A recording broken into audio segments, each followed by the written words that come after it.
Starbucks! Oo, sikat ni script ngayon si Starbucks. Si Starbucks dahil kay Tito Dale. Sa computation, kasama na dyan yung wastage. Yes. Ang tingin ko dyan, syempre, di ba, Starbucks yan, magpapadidihado ba naman yan? Ibig sabihin, na-compute na nila yan, alam na nila na ito yung waste. Kaya sinasama na nila yan sa price ng coffee nila. Never. Hindi naging kultura para sa atin ang magtrabaho ka sa coffee shop.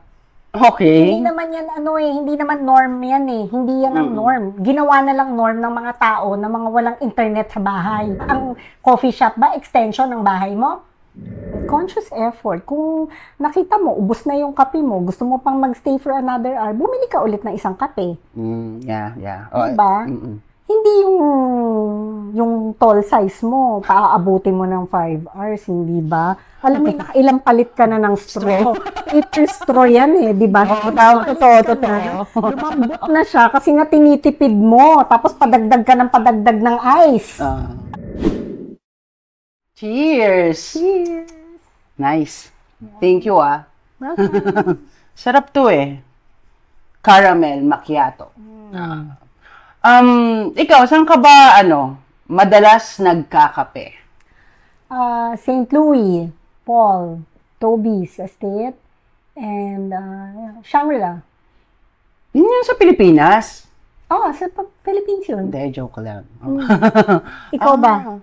Ako, wala sinabi ang Toby's mo. Saan ka ba?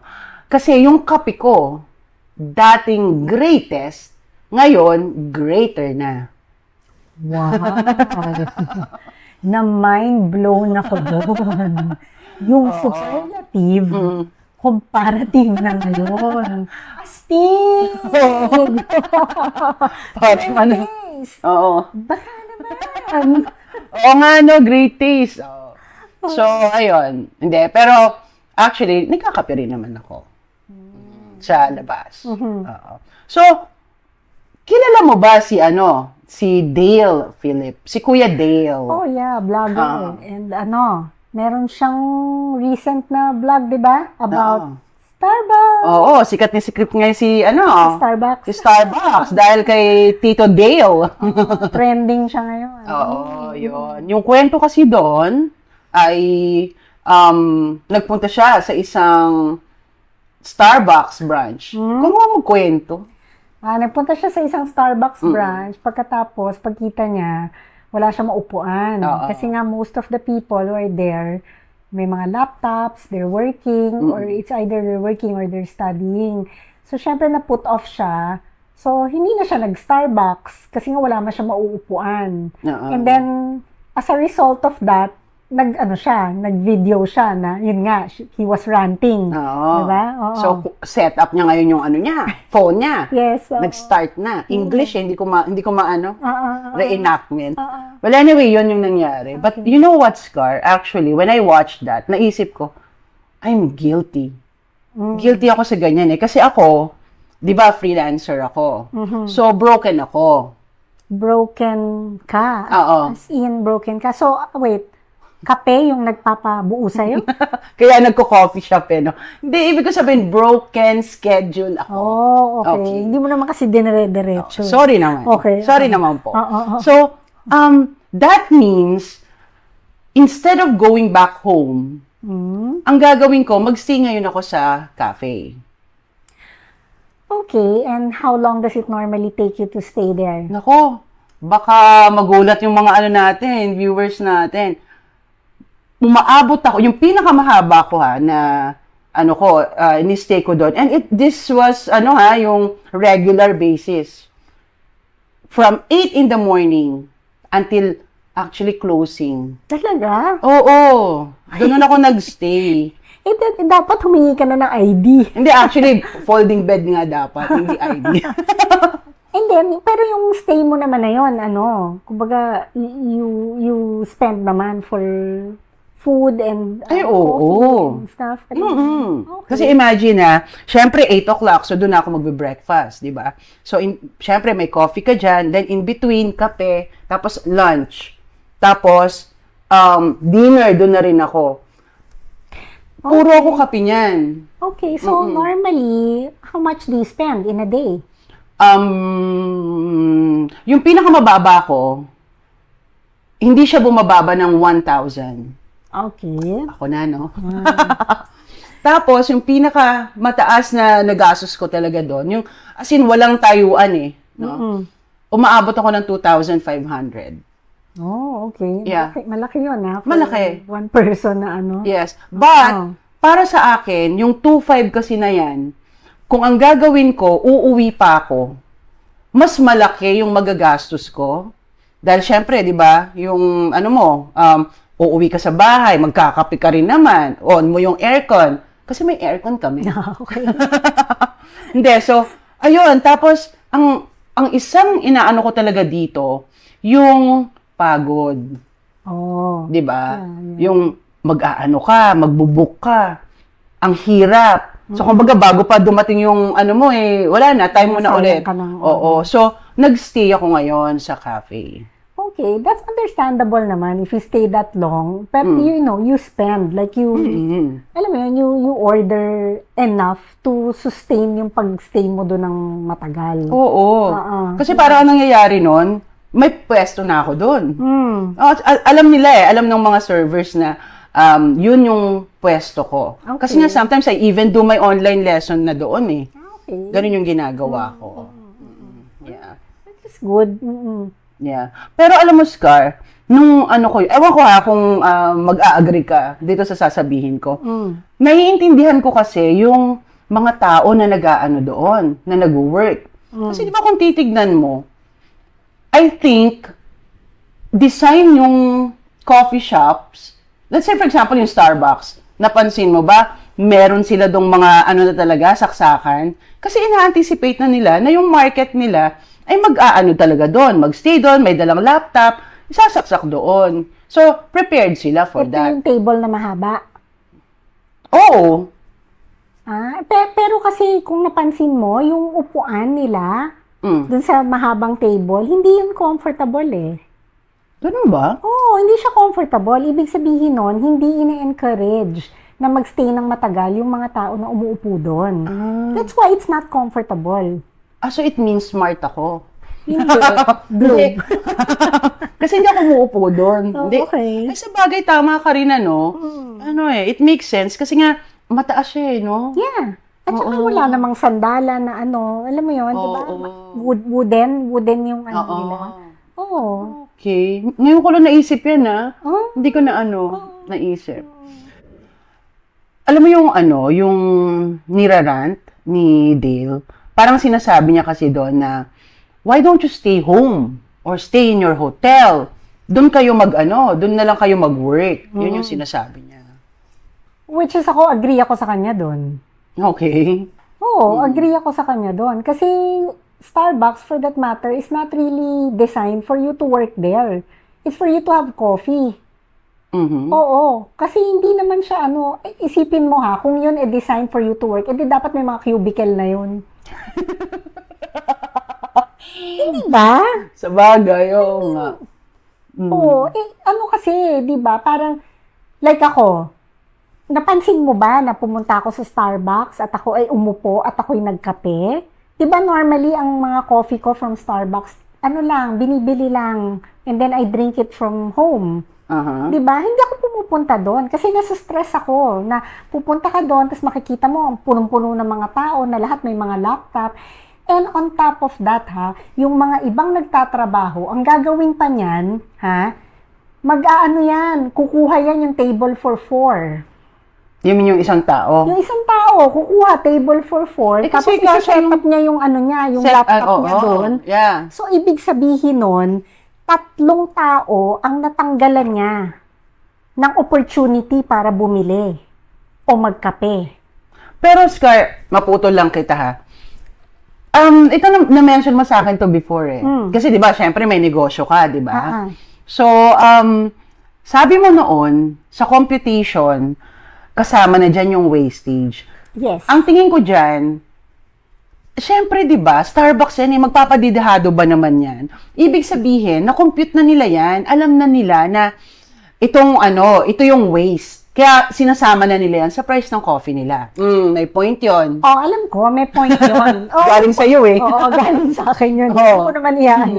Hindi, pero ang punto ko din dyan kasi, is ang nangyayari, oo, may computation for the wastage. Okay. Pero, hindi na ma-maximize ang sales.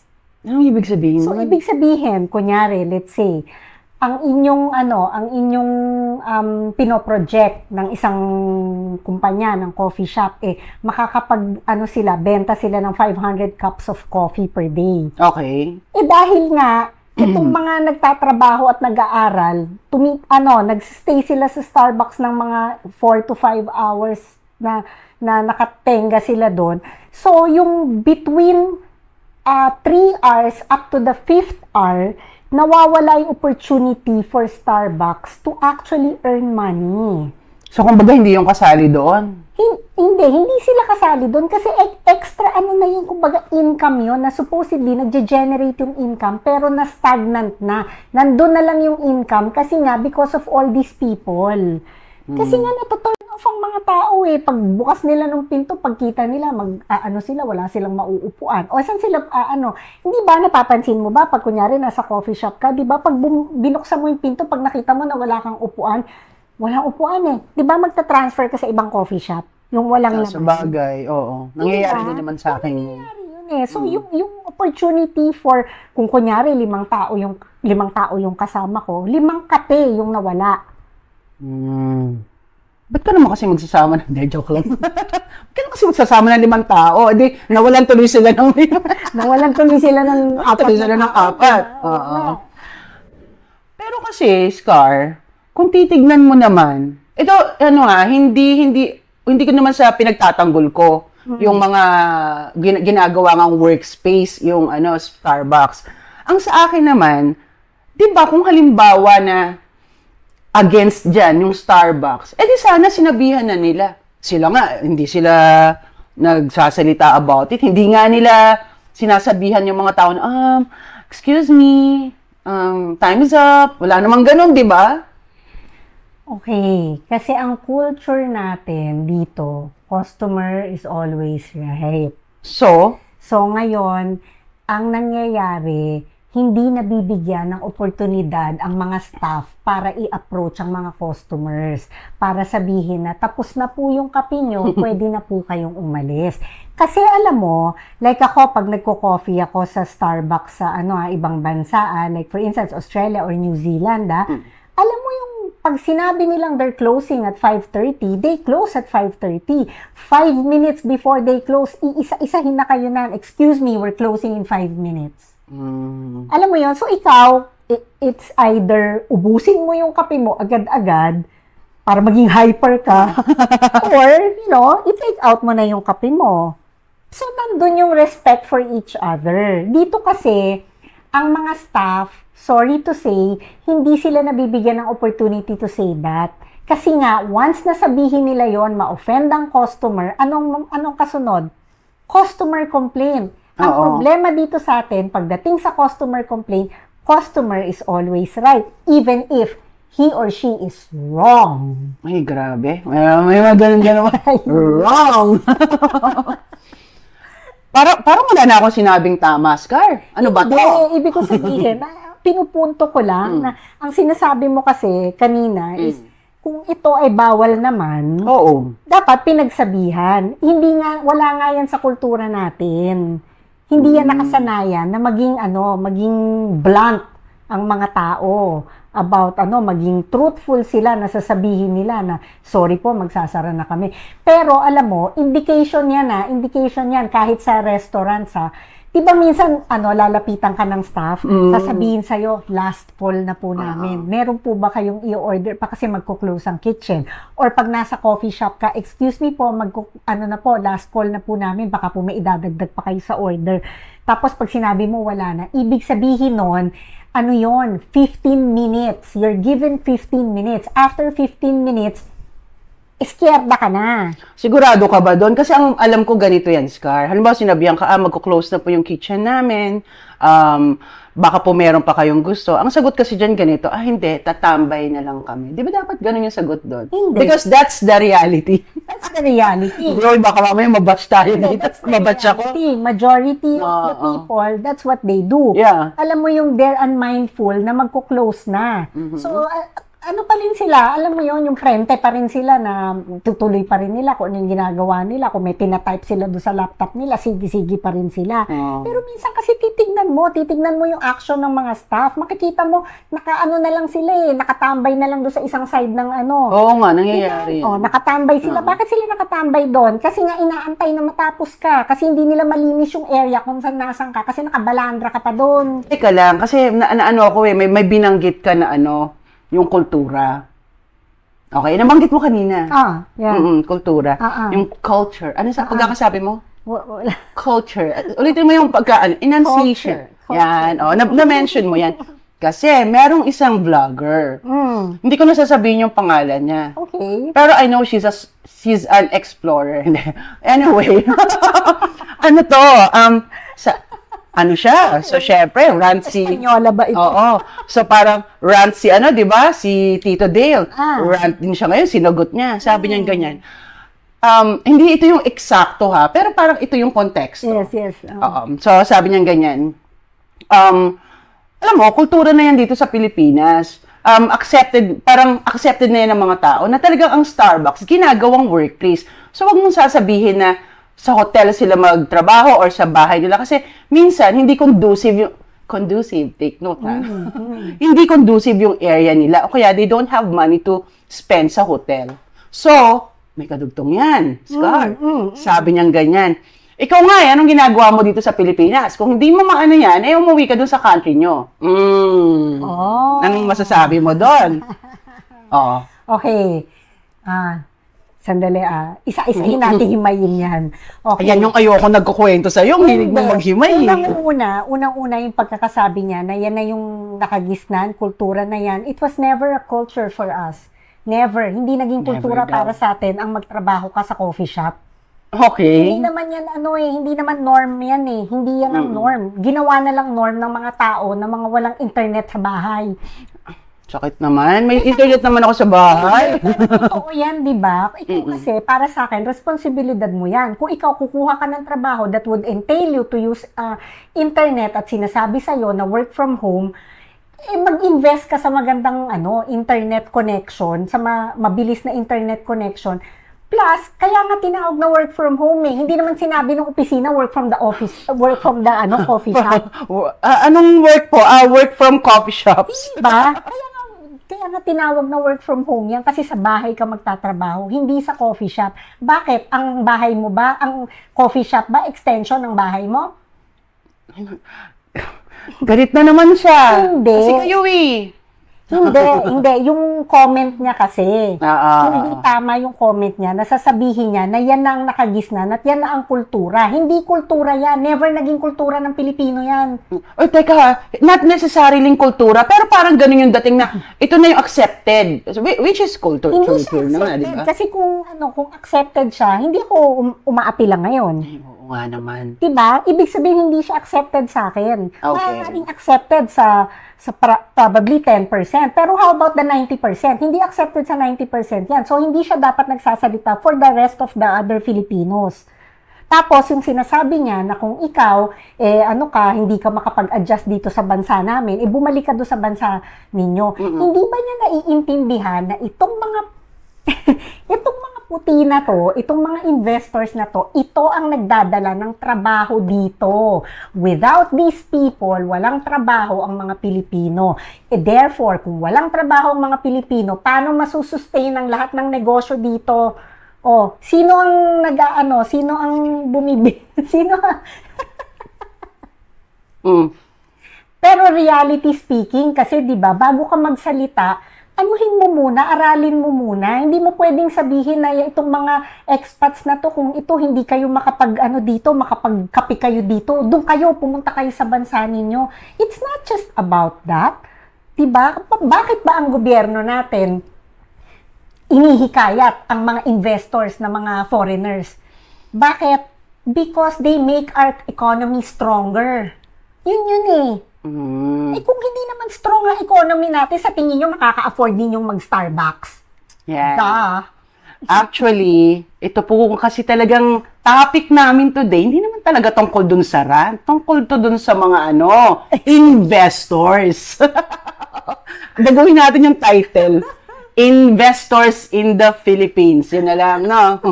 Teka lang, may katapress ka ba dyan? Wala. Pero wala pa naman ako dun sa stage na yun. Namumula ka na kasi sa galit. Wala na ba ka? Kasi cool lang ako. Tahimik kasi naman, di ba? Hello, yung kanyang comment di ba? Parang, saan mo kinuha yan? Saan baul mo kinuha? Oo, sa bagay. So, ang ibig sabihin ba nito, talagang nag-a-agree ka kay Tito Dale, Philip? Well, I agree with him. Pero kasi, sa akin kasi, dapat, ang mga tao na gustong magtrabaho o gustong mag-aral sa coffee shop or Starbucks for that matter, alam mo yon, be mindful, be respectful, be conscious. Pag sa tingin ninyo, nakastay na kayo ng more than 1 hour or 2 hours at the most, kung gusto nyo pang magstay, di bumili kayo ulit ng isang coffee. Bakit yung iba bumibili ng cookies? Ano ba naman ang cookie? Magkano lang yun, less than 100 pesos. Lalo ata kitang ginalit dyan, ha? Diba? At saka hindi naman yun, diba? Hindi naman si Starbucks talaga gumagawa ng cookie na yun. May supplier sila. So, yung markup nila doon, maliit lang kumpara sa coffee talaga. Sabi sa inyo, hindi talaga tutungkol sa talagang negosyo itong pinag-uusapan natin. Kasi negosyante ako eh. So, nasa side ako na negosyante. Hindi, teka Scar ha, magkaliwanagan nga tayo. Kasi grabe yung reaction mo. Alam mo yung kanina nung sinabihan kita na, uy, ito yung natin. Parang cool mo lang pinanood mo yung video. Okay. Parang hindi ba yung reaction mo? Teka, yung totoo, ano ka ba? Tawag dito, may franchise ka ba ng Starbucks at affected ka? Hindi. Kaya ako affected kasi ako ay customer ng Starbucks. Akala ko ako ay Pilipino. Kaya ako affected kasi customer ako ng Starbucks. Ngayon, nakikita mo ba ako na pumupunta ako sa Starbucks, umupo para magkape? Oo nga pa. Ay, hindi. One time. Parang one time lang nangyari. Very rare occasion, di ba? One time lang. Why? Kasi I don't find the place conducive for me. Okay. Sorry ha, pero kasi yung atmosphere, it's not for me. Okay. Kasi kung gusto ko ng ganong atmosphere, pupunta ako sa opisina. Pupunta ako sa eskwelahan, hindi ba? No, or sa library, o diba? sa library. Kasi doon mo sila dapat nakikita yung mga ganong klase ng setup. Hindi sa coffee shop. Diba? Okay. Parang gusto ko nang tigilan to. Baka may tatanong pa sana ako, kaya alam parang masyado nang nag-aalab eh. Oo, mainit. Alam mo yon, hindi naman mainit ang panahon, pero nag-iinit ka eh. Sobra. Ba't ikaw? Ano ba ang take mo dyan? Hindi kasi nga ako, Scar, kapag naman nagpupunta kasi ako sa cafe, alam mo yun, hindi ko iniisip yung mga tao sa paligid ko. Alam mo yun, parang hindi ko nakikita yung mga laptop nila. Nakikita ko lang wala naman akong laptop. Nakikita ko lang yung tablet ko.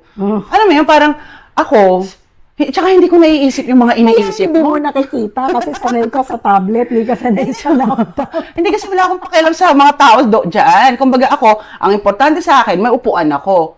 At saka, alam mo, ang layo ng narating mo. Kasi parang hindi ko naisip yung mga yan eh. Ako, ito lang ako, Scar ha. Parang ganito eh.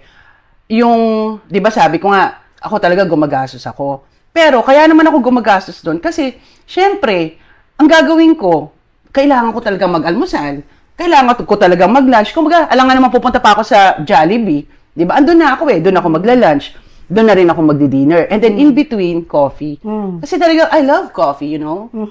Alam mo, coffee, love you ba?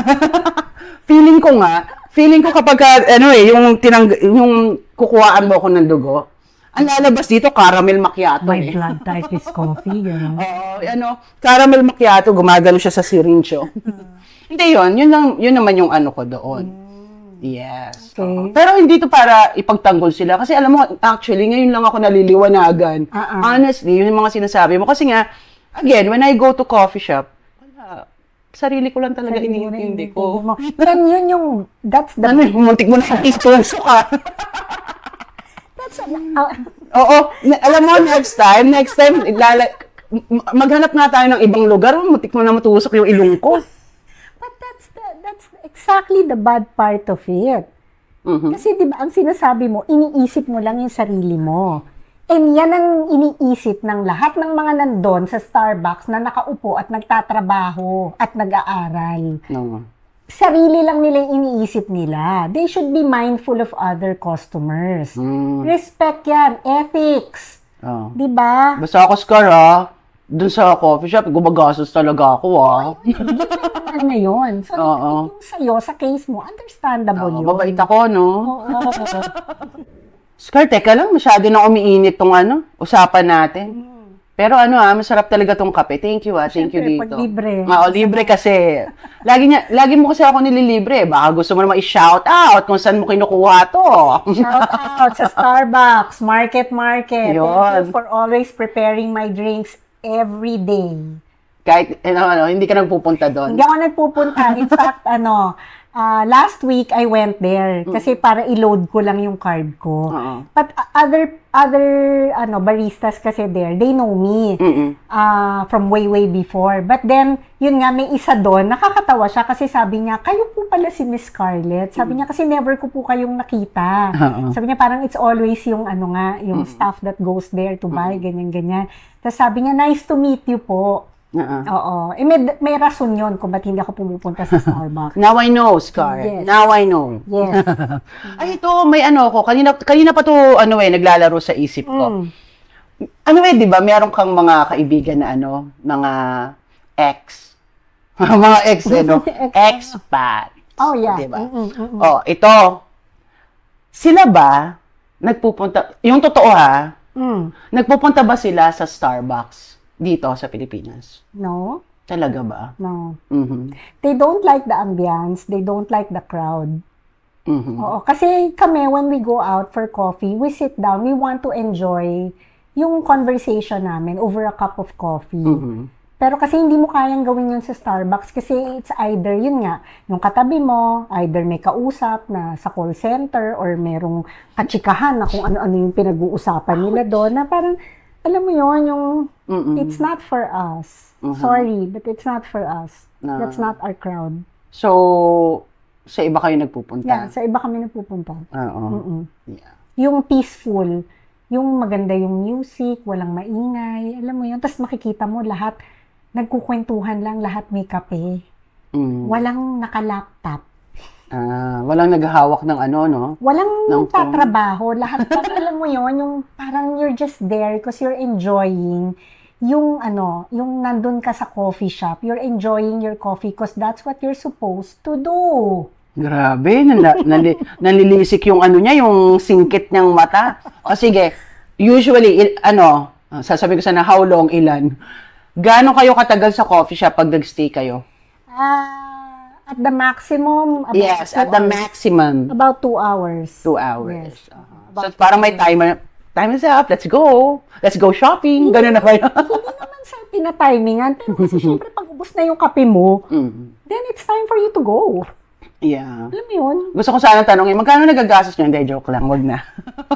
Pero, alam mo, Scar, kahit sabihin mo yan, ako kasi, sa totoo lang, patuloy pa rin mangyayari yun Na alam mo yun, hanggang ngayon kasi ganun pa rin yung schedule ko. So, tatambay pa rin ako sa coffee shop ng mga abuti ng mga ganung katagal. Well, given naman na yun. Pero yun nga, like I said, conscious effort. Kung nakita mo, ubos na yung kape mo, gusto mo pang magstay for another hour, bumili ka ulit ng isang kape. Yeah. Diba?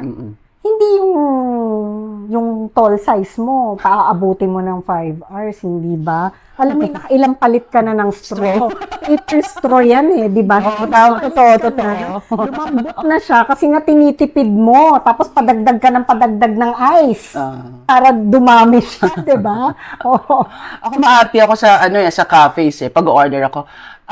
Di ba ilalagay sa paper cup? No, I don't drink sa paper cup. Pakilagay sa mug. Naksa! Ganun pa.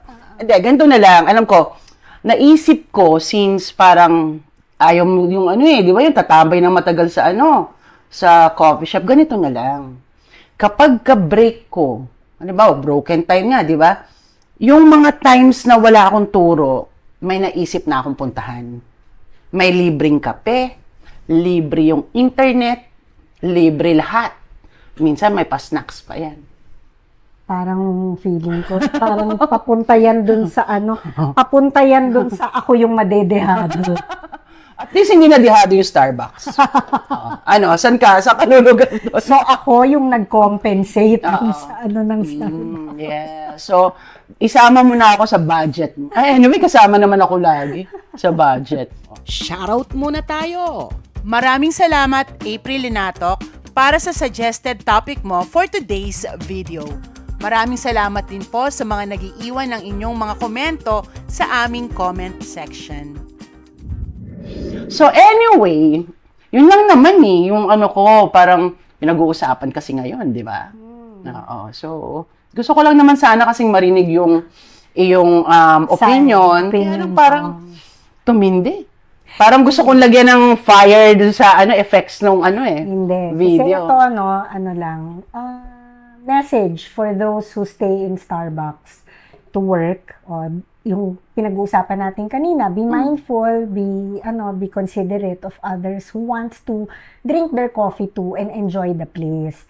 Na kung kayo, sa tingin niyo gusto niyo pang mag-extend, i-extend nyo rin yung kape nyo, di ba? Kumbaga, bumili kayo ulit.